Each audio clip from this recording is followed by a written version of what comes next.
Bueno, entonces vamos a continuar con, digamos, vimos una serie de ejemplos y escuchamos la pieza completa de las referencias espectrales, las gestuales y las armónicas como método de estructuración. Entonces la pregunta es sobre desde qué perspectiva o en qué nivel vamos a hablar esto, pero que se va a aclarar. La idea es cómo... ¿Para qué?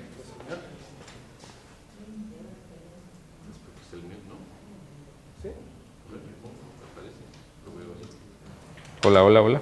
¿Era eso?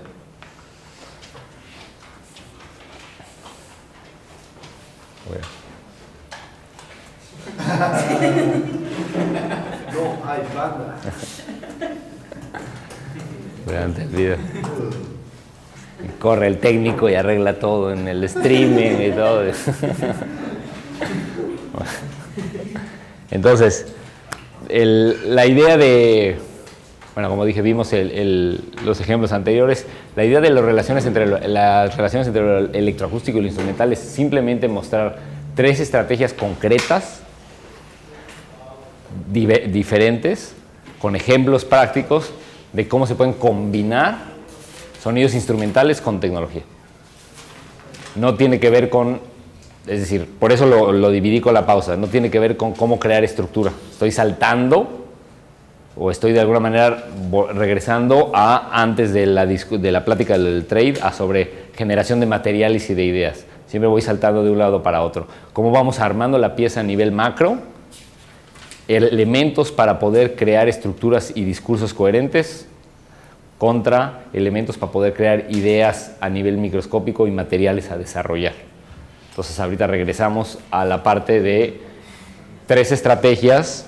Ahora lo van a ver, creo que va a quedar claro, pero esto, bueno, eso no importa, ya me lo salto porque lo tengo ahí. Esto ya lo vimos ayer en otra transparencia y estas son las dos estrategias prácticas que quiero mostrarles, trabajar, que escuchemos y que pueda servirles de manera como muy tangible. Porque muchas veces a través del libro y con los ejemplos y escuchando una pieza de 15 minutos, pues uno encuentra la lógica, pero no es como, no son pequeños objetos con los que te puedas quedar o ideas con los que te puedas quedar. Entonces, la recontextualización, ¿se acuerdan que les mencioné que íbamos a regresar a ella? Y el diseño integral. Así les puse a esas dos, de muchas estrategias, elegí esas dos para platicarlas con ustedes. Dos estrategias prácticas, repito, para vincular sonidos instrumentales con la parte tecnológica. Eso es lo que es. ¿Sonidos instrumentales o pues instrumentos? Sí, instrumentos.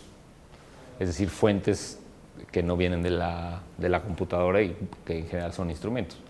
No creo que se aplique bien para otro tipo de materiales, ¿no? De fuentes sonoras, pero por el tipo de cosas que utilizo y con ejemplos muy prácticos. Entonces, en el ámbito de recontextualizar, ¿qué quiere decir? Lo he hablado varias veces. Cómo nos apropiamos de elementos, pero también podemos el mismo elemento ponerlo en cualquier lugar y por supuesto dejarlo igual y cambiar su entorno, ¿no? El elemento va a ser reconocible como la conexión o tiene la función de conectar los eventos porque está claramente identificable. No puedes cambiar el entorno sonoro y además hacer que tu elemento principal esté un poco variado porque entonces rompes con todo. No podrías... O sea, sí puedes hacer variaciones a una melodía, por supuesto, pero no puedes cambiar las variaciones y además la orquestación y además el ritmo y además cambias las alturas y además la transportas y además le cambias los ataques, nadie la reconoce como la misma. Es decir, cuando haces cambios drásticos de todas las variables del trade, es un punto estructural de cambio. Cuando haces cambio drástico de una variable del trade o cambio paulatino de una variable del trade, es mucho más fácil seguir la conectividad, ¿no? Entonces, uno de los ejemplos, y porque no lo quería dejar colgando, aunque ya hablamos de lo de la semántica o el significado de las palabras cuando se utilizan, es que el sentido de las palabras y las frases cambia según el contexto del sonido. Es decir, tiene diferentes... O sea, funcionan las palabras, tienen significado, pero el contexto puede enfatizarlas o puede ocultarlas un poco más o puede hacer claramente seguir el pulso de cómo se dicen, hablando de la morfología de cómo se dicen. Esta es una estrategia y les voy a poner un ejemplo. Solamente son fragmentos de las piezas, ¿no? Entonces, esta es una pieza en donde hay piano y hay computadora, pero además hay las frases y la parte importante es cómo va cambiando el contexto y tú mantienes el hilo, digamos, del significado de lo que se dice, que como bien discutíamos hace rato, y en eso estoy de acuerdo, toman el valor, o sea, el significado siempre queda hasta adelante, como en una canción, ¿no? Cuando hablas el idioma, por supuesto, que eso es importante, porque también lo puedes hacer en otro idioma y entonces es como un sonido.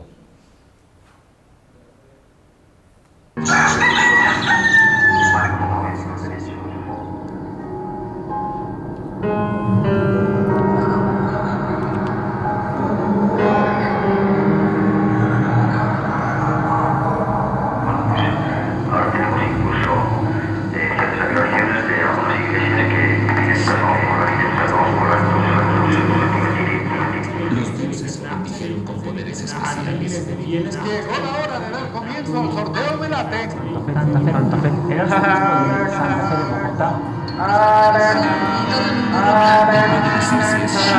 Otro Dios.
Un hombre que ha luchado por México y que no le ha tocado bailar con la más bonita, sino con la más fea.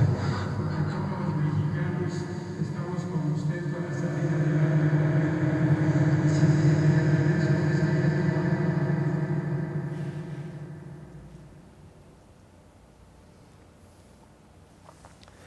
Entonces,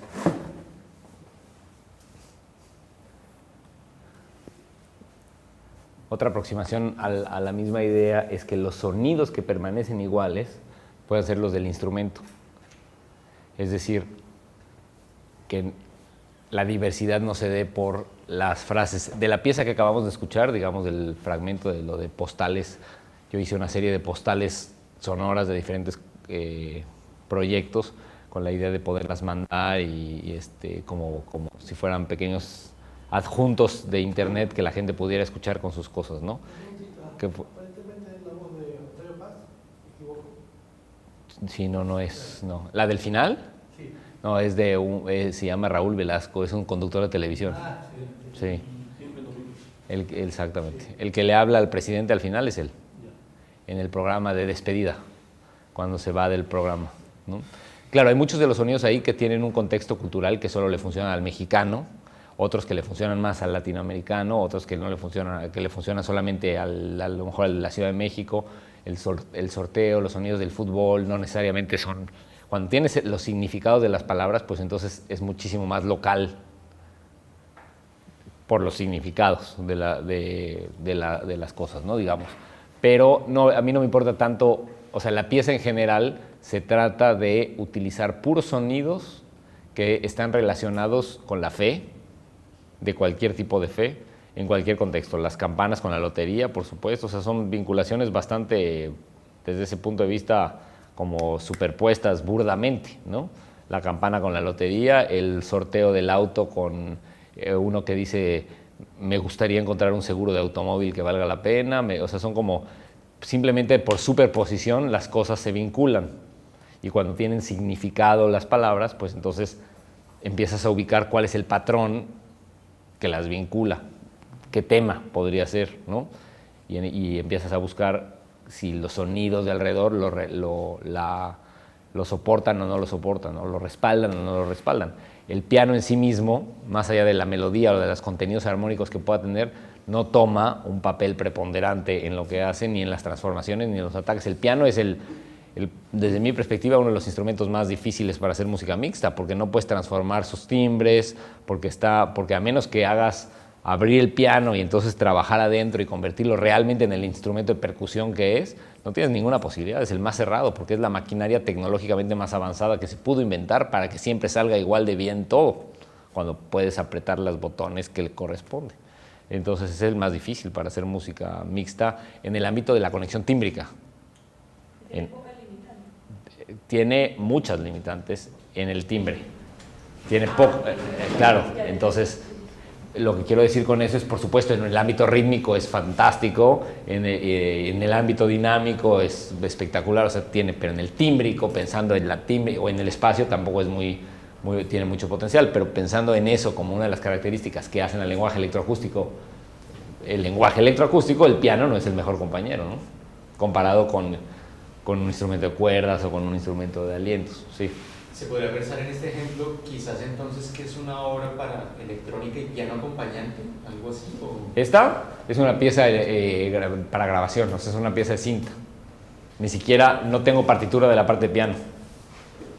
Pero digamos ya pensarlo como por el segundo ítem de que los sonidos permanecen iguales, que se le está dando una relevancia a la electrónica, ¿se podría pensar en ese sentido o no? No, es que Postales de Fe es una pieza electrónica, aunque tiene sonidos sin transformar.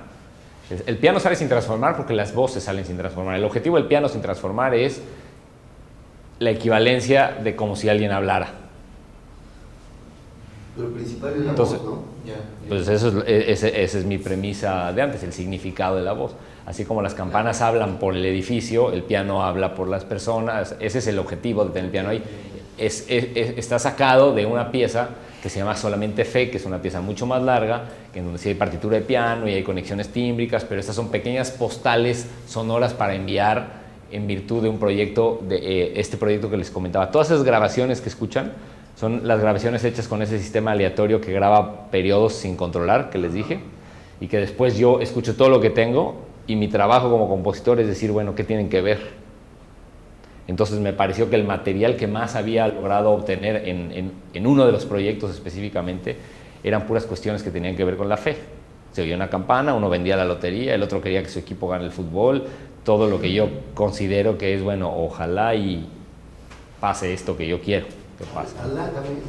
Hay uno que está rezando, pero no es pura gente que está grabado, muchos son, porque es un proyecto de puros micrófonos escondidos y todos esos micrófonos están escondidos o en el cine o en casas particulares si están viendo la televisión y lo que queda es la televisión, o hay en esa misma pieza en ese mismo disco hay una pieza de guitarra y computadora que se llama Dolor en mí, en donde los micrófonos están escondidos en el cementerio, como en las criptas, en el Día de Muertos, que en México la gente va a platicar con sus muertos, y bueno, aunque éticamente no sea lo mejor, esos son los materiales, digamos, grabados aleatoriamente, sin un control específico, sino grabando mucho y después escogiendo de lo que tengo. Otros son en la selva, nada más para grabar animales y así, ¿no?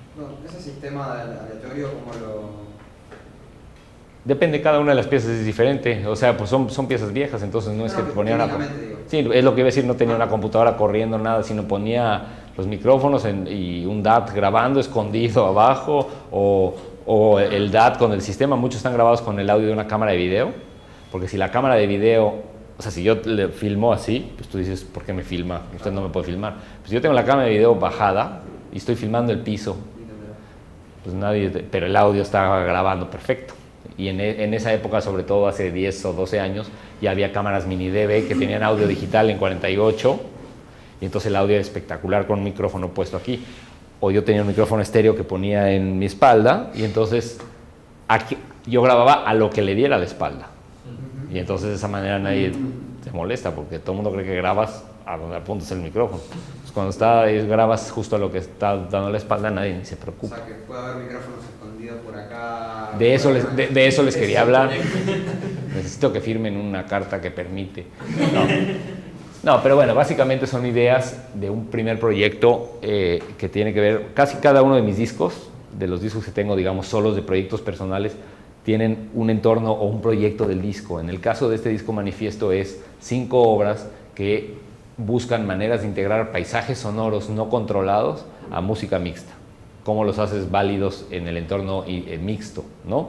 Después el disco blanco que tienen por ahí es lo contrario, es lo que yo llamo diseño integral, que ahorita lo vamos a ver, que era la segunda opción. Cómo construyes un meta instrumento, ya lo mencioné con la marimba. Cómo haces un fagot todopoderoso o una tuba que no suene a música popular, ¿no? ¿No? Cómo puedes usar ese instrumento. Esa es la creación de los metainstrumentos. Y luego el otro disco negro que tienen por ahí, que se llama Be Blind, busca integrar el pulso como elemento central, que eso es algo que normalmente es como un poco, lo viví yo sobre todo como un tabú de la música, como la posibilidad de la repetición en la música contemporánea, en la música electroacústica, como lo más prohibido, ¿no? La repetición idéntica. Por eso después también la pieza que les enseñé ayer, que es parte de eso, que se llama La percepción de la repetición, ¿no? Que es una pieza que hice después del disco para ver cuáles son las variantes de cómo uno puede percibir diferentes formas de repetición. Pero bueno, ese es como de manera muy amplia, muy burda, los proyectos de 14 años de estos 3, 4, 5 discos, ¿no? Pero déjenme quitar eso que seguro se quedó abierto. Ahí está. Entonces seguimos.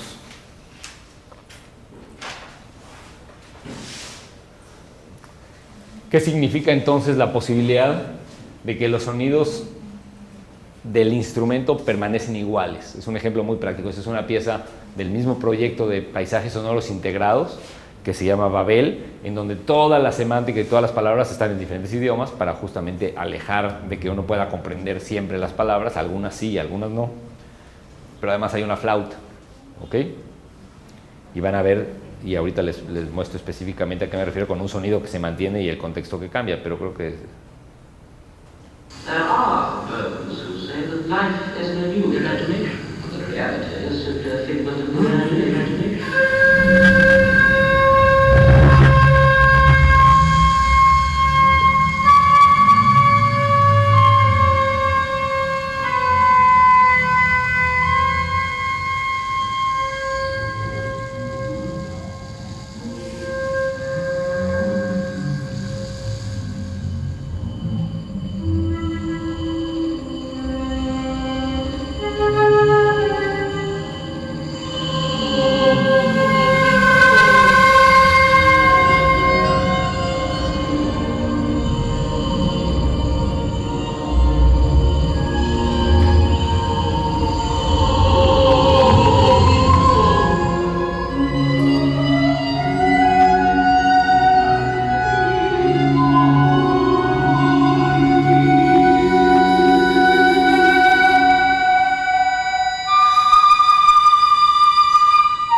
Entonces este fragmento muestra, sobre todo en la parte central, una altura que comienza con la voz, sigue con la flauta, después termina con una reverberación y después las reverberaciones agarran el pulso de la cinta y como que se vinculan de diferente manera el mismo elemento en la misma altura sin cambiar la dinámica, sin cambiar nada. ¿Sí?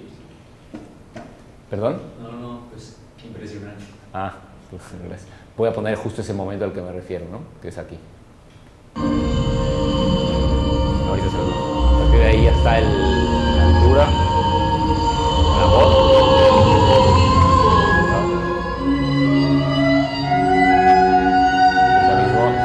Ahí es la flauta.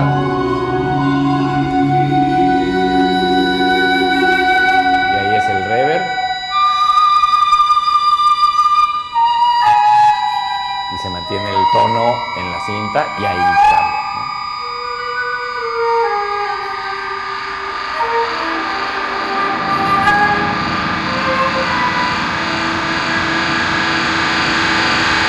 Y ahí empieza a ver ese pulso.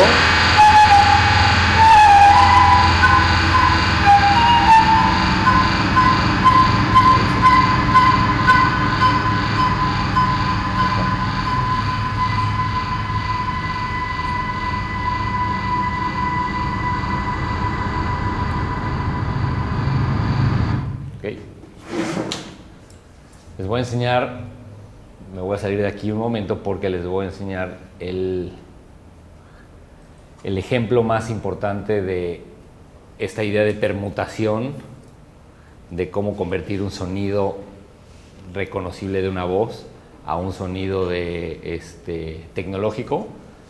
Un ejemplo así que incluso es de una obra posterior que no es mía, es de un compositor argentino que se llama Alejandro Viñao, por si alguien lo conoce, que es para mí de lo más interesante que hay. ¿Por qué se ríen? ¿Lo conocen o no lo conocen? ¿No? Y sobre todo en esta, pero que es un ejemplo que vale la pena. Alejandro Viñao. Viñao es argentino, vive en Inglaterra hace muchísimo tiempo, pero esto es nada más un fragmento. Perdón, déjame ver si es aquí. Después la van a ver porque esa es una obra que les voy a presentar en el último día con un proyecto multimedia, porque es una obra que está hecha, tengo una versión, una especie de arreglo que hice yo con permiso de Alejandro para tocarla en vivo con video y espacializarla. Pero la parte, digamos, de lo que se llama esta mutuación o este morphing entre máquina y persona, que identificas la fuente, que es espectacular. Eso es lo que les quiero enseñar nada más de este ejemplo, ¿no? ¿Qué es esto? Escúchenlo con pulso y todo. Oigan esto.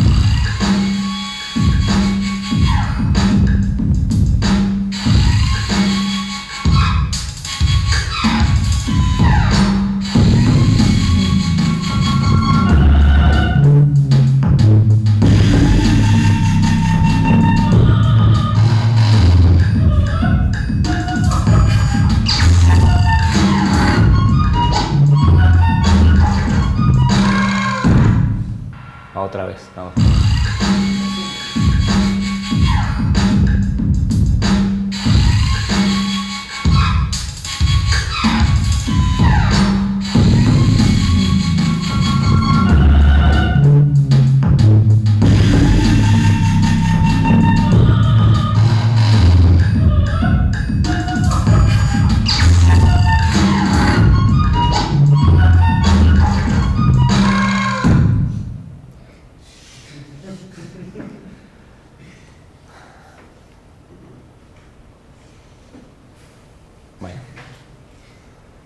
Y después, una cosa que ya vimos, tercera alternativa de recontextualización, es exactamente lo que estuvimos viendo con la pieza de marimba, que tiene que ver con cómo organizar que los gestos del instrumentista puedan servirte como catalizador de las secciones, ¿no? Ya vimos esto bastante porque como tenemos un poco de más tiempo, pero aquí tengo los dos ejemplos separados para que lo oigan, aunque ya también lo vieron, pero es donde el rol físico de la persona en el escenario puede delimitar las partes, que ya lo hablamos bastante, entonces nada más voy a poner los dos momentos, ¿no? Este es un momento de interacción entre computadora y persona en vivo, que aquí dice reacción, pero me refiero a acción-reacción, expectativas de gestos físicos y todo.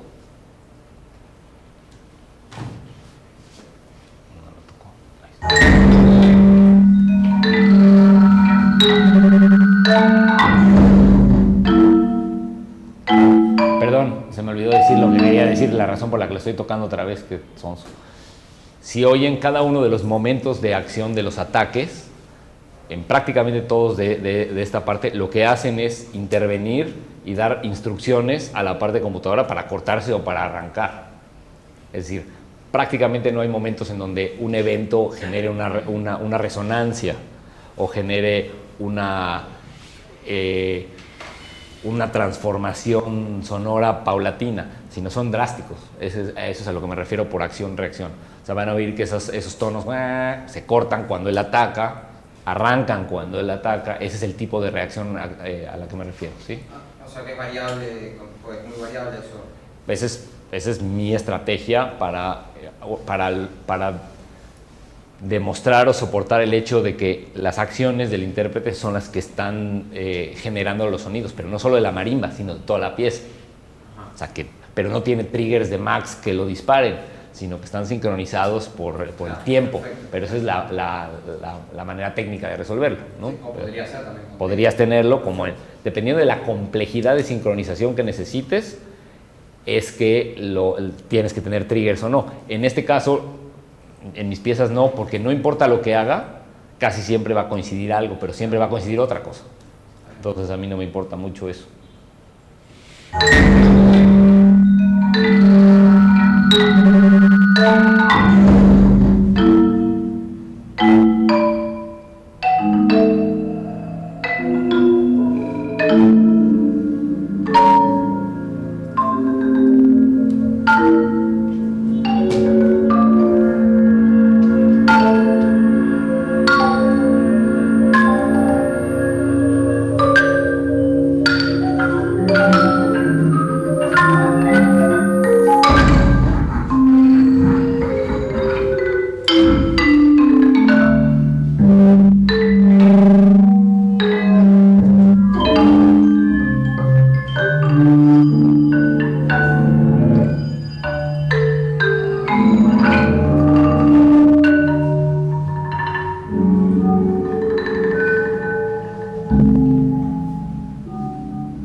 La mezcla, digamos, que la voy a poner directo, ya la escucharon.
Entonces...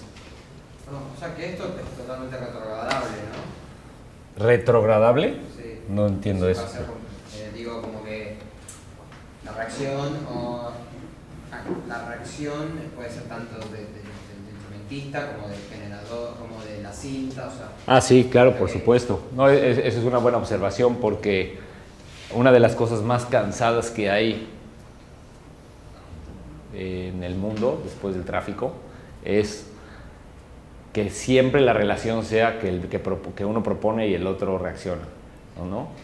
Siempre, siempre, siempre. Y en la música con tecnología prácticamente siempre pasa, y sobre todo en las piezas de tiempo real, que necesariamente necesitan un input para devolver algo. Es muy poco el compositor creativo que puede invertir esa posibilidad. Eso a mí me parece, en la mayoría de las piezas que escucho, una de las partes fundamentales. Es decir, que se inviertan los roles de importancia, ¿no? Claro, el tema que yo ahora cuando lo escucho, eso en cierto punto se mezcla. Sí, ¿no? se mezcla. De quién es el que está Que, proponiendo que a eso es a lo que me refiero con claro. el rol del instrumentista cambia, básicamente, para estructurar. Pues una de ellas, digamos, lo primero que tenemos hoy es la recontextualización.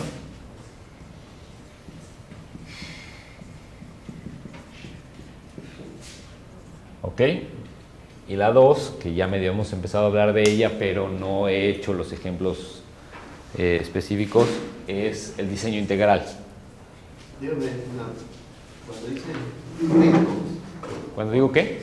recontextualización, Sí. contextualización es solamente una cosa hacerla, que me parece que es lo que se ha hecho. ¿Por qué el re? Porque es, bueno, mi idea es porque permanentemente cambias el contexto de lo mismo. O sea, tienes un contexto. Pero no se vuelve a repetir. No se vuelve a repetir. Ninguna frase se vuelve a repetir. No, las frases no, pero eso es una visión, digamos, que una frase no se repite, es una visión instrumental. Aquí lo que se repite son las funciones espectrales, armónicas y gestuales, lo que podríamos encontrar que se repite son las jerarquías del trade en la organización. Eso sí. Pues, o sea, pero no es que sea por eso el re es porque permanentemente se está rediseñando el contexto para algo que no cambia. ¿Por qué no se puede llamar contextualización? Ya está. Pues sí se puede llamar contextualización, pero tendríamos entonces la posibilidad de estar con nueva contextualización en cada una de las fracciones de las piezas, de las partes de la pieza. Entonces me parece que se vuelve a contextualizar cada vez que cambia el trade. De ahí el re, en realidad. Podría haber sido do, en realidad. Te pregunto acerca del ejemplo de la transformación de voz en sonido o de instrumento en sonido electrónico. Es que el ejemplo me llamó la atención por otra cosa. Tú de pronto conoces o has trabajado elementos del trip hop o del dub. Me sonó muy como a esa... Totalmente, es una pieza que está hecha con clichés de la música comercial. Por eso saca Mozart así. Pero por eso no solo eso, sino técnicamente el tratamiento es igual. ¿Conoces esos...? No tiene nada, o sea, el dub, ¿a qué te refieres? Que el dub use ese... ¿El procedimiento cómo se generó el género? No tiene nada que ver, no, es él utilizando pequeños samples, generando sampleos dub para vincularlos con Mozart y con estas permutaciones o morphing, ¿no? También digamos la idea es justamente de la pieza, porque les puse un fragmento de 2 minutos, es una pieza y tiene un bajo, no sé si tiene un walking bass y tiene un fretless walking bass así que marca mucho el pulso, tiene puros momentos clichés durante 9 minutos la pieza, ¿no? Pero es en especial tecnológicamente me parece muy bien logrado, con muchas de las piezas de Viñao que usa el morphing muy bien. Entonces vamos a la segunda, que se llama así, diseño integral. Ese compositor puede ser que tenga una obra que trabaja así con todos sonidos de automóviles y como de un contexto de la calle, que comienza así como se prenden motores de autos y no la conozco. bocinas y empieza todo a transformarse. No. Y yo creo que no es él porque conozco prácticamente todas sus piezas, según yo. Me suena que, digo... Tengo ese material y no sé quién es el nombre, no sé quién es el compositor. Tienes que entrar a una de estas aplicaciones de como las de NYU y eso, de software, no de NYU, como el Shazam y eso que te compara la música, ¿has visto? Para ver si le encuentra un parecido. Sí, pero no creo que sea Alejandro, pero pues, digo, podría ser. Entonces, pregunta sobre, si usted sacara el segundo instrumento del acuerdo, ¿no? O sea, el piano o las flautas, se quedaría como si fuera una música simplemente tomada al azar, aleatoriamente. Eso es. yo siento que, no sé si al 100%, pero perdería el hilo conductor. No, pero no me refiero a eso, sino al material que conceptualiza. Ah, claro, porque sí, Es totalmente en este caso no, sí, no se podría comparar con no se contextualizaría nada. Lo que le da la calidad es el instrumento. Es lo que uno puede seguir de oído sin ningún problema. Claro. Desde mi perspectiva es eso, justamente. Ah, ya. Sí, pero podría ser otro instrumento también, pero se necesita un elemento... Unificador. Pues no unificador, sino como guía. Sí, porque en realidad no unifica nada, sino para recontextualizar, pues necesitas algo que recontextualizar. O sea, no puedes cambiar el contexto de esto si no ves esto. Está unificando el mensaje aleatorio. Yo no creo que unifique el mensaje, yo creo que le da sentido, le da dirección al discurso, ¿no? Porque son armonías muy simples, es muy naive en ese sentido, muy armónico, no tiene, están ahí en una tonalidad menor, todo como muy común y corriente desde el perspectiva naive sería la palabra, creo yo, desde una perspectiva más de música contemporánea, que no creo que sea tanto el caso de los ejemplos que voy a poner ahorita, o es menos en el caso de la marimba también, ¿no? Pero en el caso de la flauta y del piano sí son bastante así. Entonces, la segunda estrategia de generación de materiales para vincular lo instrumental con lo tecnológico, nueva estrategia, olviden todo lo anterior, es el diseño integral, que quiere decir que crear desde cero un contexto sonoro artificial para el instrumento, o sea, componer para el metainstrumento, como lo hablé en la sesión antes del almuerzo, que quiere decir cómo inventas un mundo sonoro en el cual un fagot pueda existir, pueda tener coherencia y ser lógico sin tener las limitantes del fagot. Entonces ya hablamos, por ejemplo, en el caso de la marimba, ¿cuáles serían las limitantes del fagot? Aunque yo ya les dije lo que yo quería hacer con el fagot. Acordes no puede hacer, muy bien. Que toque pianísimo en un registro muy grave. Porque necesita mucho aire, correcto. Digamos, esas dos a mí me interesaron más la de los acordes, ¿no? Entonces trabajé toda la tabla de multifónicos que puede hacer los acordes, trabajé con 3 fagotistas diferentes para ver cuáles multifónicos le salían mejor, y trabajé, el proceso de diseño integral es muy cansado, digamos, como se dio en estos casos de mis piezas de diseño integral, la de la marimba, la del fagot, la de cello y todas las que he hecho así, porque escribo una partitura para fagot de 6, 7, 8 minutos, tratando de explorar los acordes, en este caso tratando de explorar los sonidos graves a un volumen alto, pero no sonidos muy largos, sino golpes graves en un volumen alto, pero por lo de y buscando manera de integrar la voz, ¿no?, al instrumento, con la caña y haciendo pruebas así. Entonces escribo una partitura para instrumento solo y se la di al instrumentista, y el instrumentista se tomó 3 semanas y se la aprendió y vino al estudio y la tocó y la grabó y se fue. Y entonces lo que hice fue usar todo eso para empezar a trabajar la cinta, empezar a hacer gestos, combinar, trabajar, y escribí una nueva partitura 2.0 de fagot. Se la di, tardó 1 semana y media, la estudió, se la aprendió, vino y la grabó otra vez, diferente a la pieza. Entonces, de esa manera es distinto ese procedimiento que meter al instrumentista a un estudio y decirle, a ver, haz efectos, a ver, haz no sé qué, a ver, haz esto, a ver, y ir haciendo tu catálogo. De esa manera cada vez se aprendía la pieza completa, la tocaba con la gestualidad, y cuando tienes esa suerte, pues puedes no nada más agarrar sonidos, sino puedes tomar elementos gestuales y hacer una serie de cosas que te dan materiales muy interesantes. Bueno, en esta vuelta se dio 9 veces, digamos, de ir y venir. Sí es cierto que ya la diferencia entre la partitura 5.0 y la 6.0 era menos que entre la 1 y la 2. Ya había elementos que ya funcionaban, ya estaban fijos, y yo estaba estructurándolos con la cinta, ¿sí? Pero así es como la fui trabajando. Es básicamente, a diferencia de mucha gente pregunta, ¿qué haces primero, la cinta o el instrumento? Ah, bueno, no. Hago el instrumento y le hago la cinta, y después hago el instrumento para esa cinta, y después hago la cinta para ese instrumento, y así se van enriqueciendo, con el objetivo de siempre mantener este eje del puente instrumental, que es el instrumento sin transformar, que los conecta. que ya hablamos en la tuba y que ya hablamos en la marimba, ¿sí? Y me da muchísimo más posibilidades de un control en ambos niveles, porque en el micro ya tengo elementos para trabajar con los sonidos a nivel muy práctico, en donde puedo, digamos, microscópicamente alterar espectros y duraciones y todo, pero también ya tengo una perspectiva de lo macro, de cómo va a ser la pieza para las secciones y la forma, ¿no? Digamos, este sistema, desde mi perspectiva, me da esa oportunidad.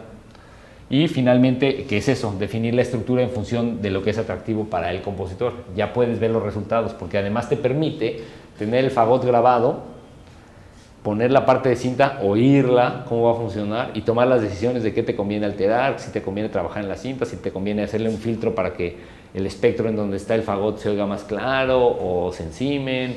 O sea, porque es casi como tener al fagotista, pero no estás tocando un fagot MIDI permanentemente para ver si te funciona, porque el fagot MIDI es estupendo, pero salvo que hagas un trabajo de programación MIDI asesino, pues lo que te va a dar es duraciones y un poquito de alturas, ¿no?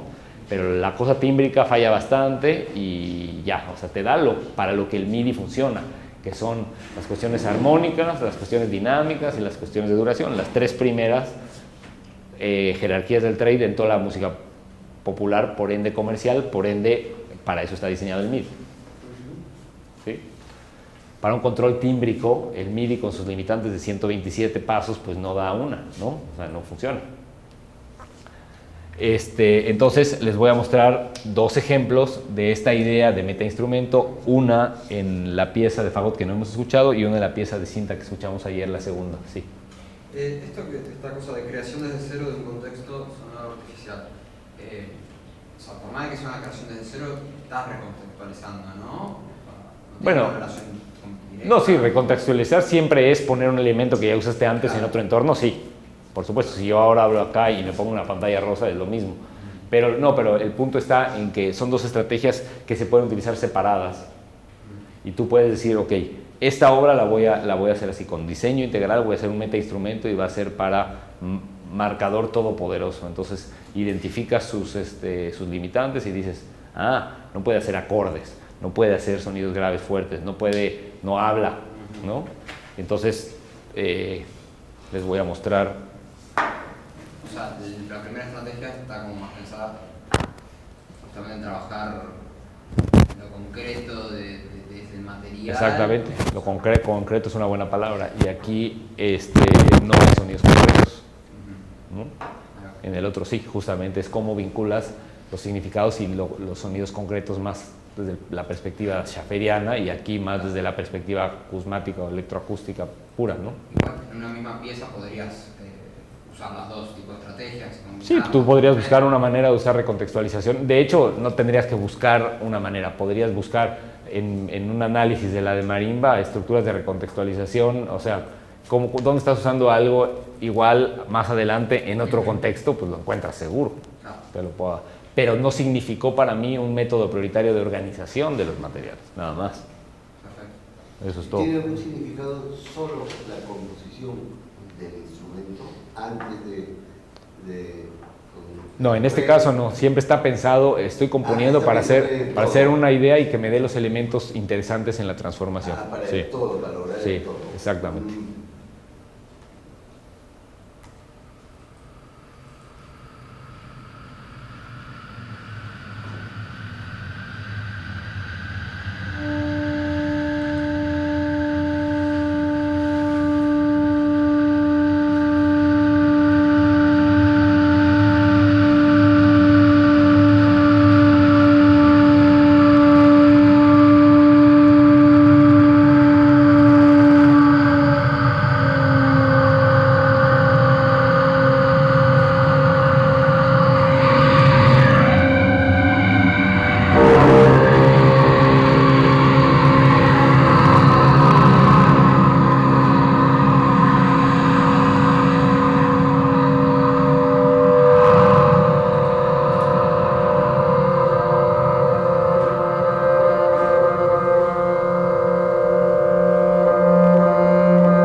Entonces, yo creo que este es un buen fragmento que muestra que evidentemente suena el fagot, tiene como sus desdobles, pero todos son elementos que desde mi perspectiva podrían ser fagotísticos, fantaseando un poco. O sea, los aires, las voces, los multifónicos pertenecen siempre al fagot. Hay un poco de la personalidad de la fagotista y todo. Después la podemos escuchar completa.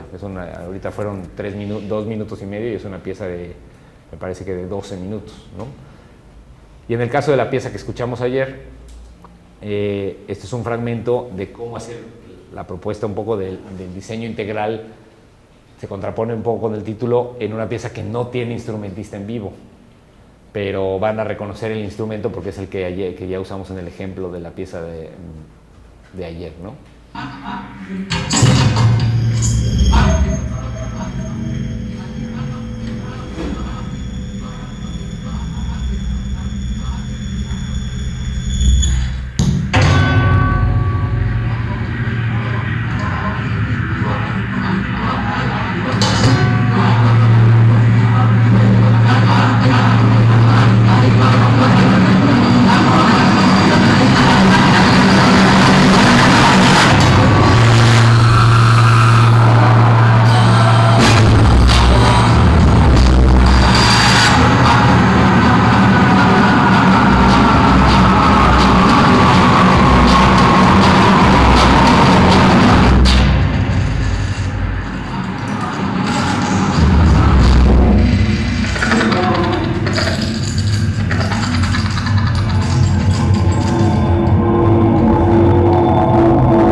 ¿El contexto qué? Sonoro artificial. Contexto sonoro artificial. El concepto del contexto sonoro, del concepto del contexto sonoro artificial es simplemente utilizar, podría ser exactamente lo opuesto de utilizar los sonidos concretos y los paisajes sonoros, las grabaciones, en donde tú, o en mi caso, en donde aprovecho lo que encontré. Aquí diseño lo que necesito. No es tan complicado como parece. Es decir, si yo quiero hacer que un fagot pueda ser de un armónico a otro, que no se puede físicamente saltar y que el ataque sea claro, porque ese es el problema, grabo un armónico, lo transformo en la cinta y lo pongo ahí para que pueda pasar paulatinamente. Es decir, es diseñar desde cero los elementos que necesitas. A diferencia de los sonidos concretos, es encontrar la manera de contextualizarlos para que tengan sentido, sin transformarlos. ¿Sí? Y como una base de datos parcial para después tomar de acuerdo a lo que usted necesita. Sí, pero sobre todo, sobre todo es dos maneras diferentes de hacer que un sonido. O sea, en uno dices, bueno, ¿qué hago con la tecnología para que esto funcione? ¿Qué tengo que diseñar para que se integre? ¿No? O de la otra manera podrías haber grabado un armónico, después otro y ya con esos dos materiales ves cómo integrar, ¿no? Sí, pero en uno le podría haber dicho ponte a improvisar y con lo que improvisaste veo qué hago. Y en otro le digo haz esto porque quiero llegar a esto. Son dos maneras de trabajar. Y eso es. Y por eso pongo las dos en comparación. Pero está bien que si no queda claro lo hablemos, porque al final lo importante es que que además se pueden, como bien decías, se pueden combinar, o sea, no es que o haces una o haces la otra.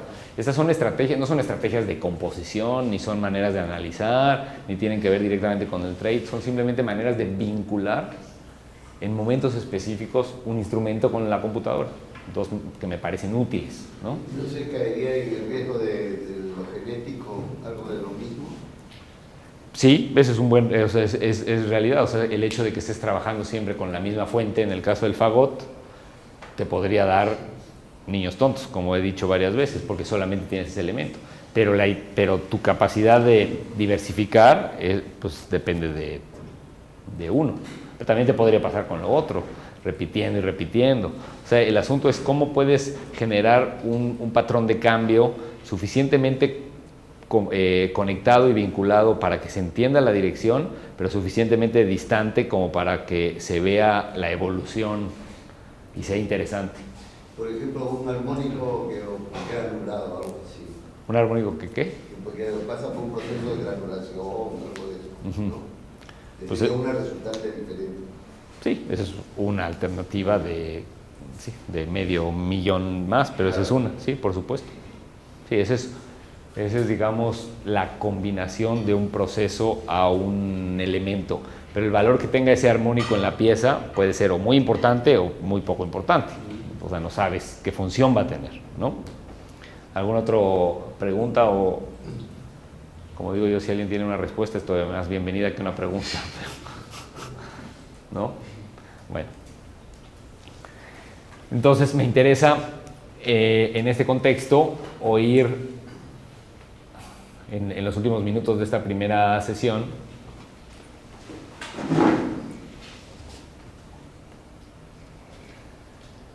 oír lo siguiente. Una pieza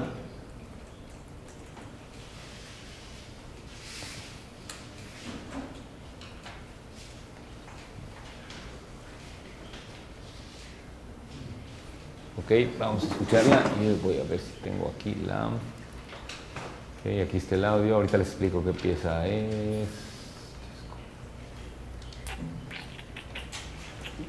Ok. Ahí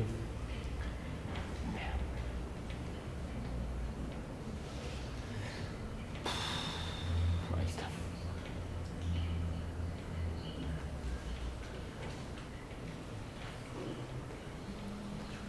Ok, creo que acá está. Y va el audio. Es una pieza que se llama Power Nap, que es una pieza para quinteto de alientos con computadora. O sea, quinteto de alientos normal, con corno, con fagot, con clarinete y flauta. Pero además la computadora y la partitura es esta. Tiene unas partichelas, ok, ahí está la partitura. Ahora ya se las pongo acá.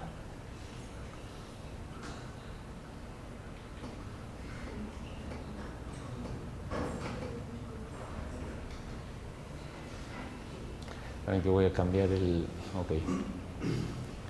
Esto para no estar volteando así, para que pierda mucho. Ok, entonces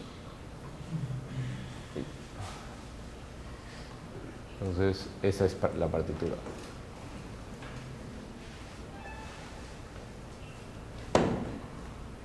Igual. Power Nap. Sí, ahora pongo el audio.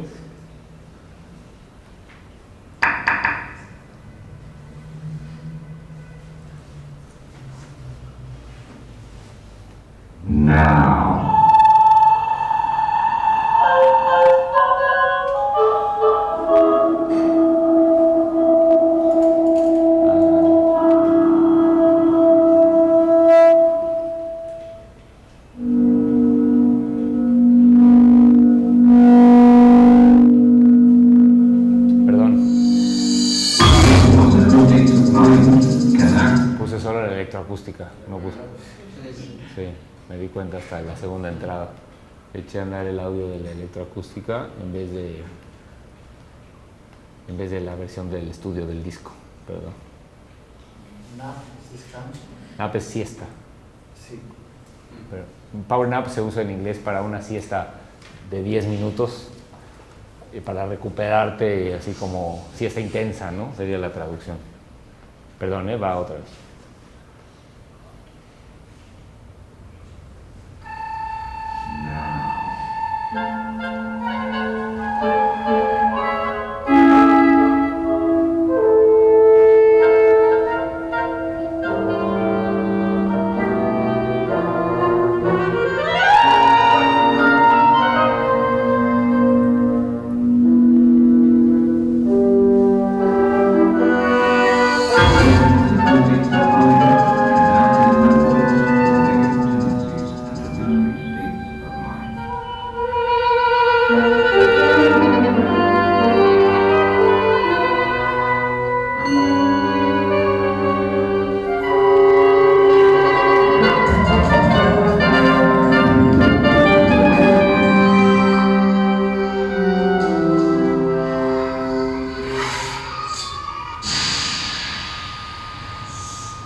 Pues hacemos una pausa y se preparan sus preguntas.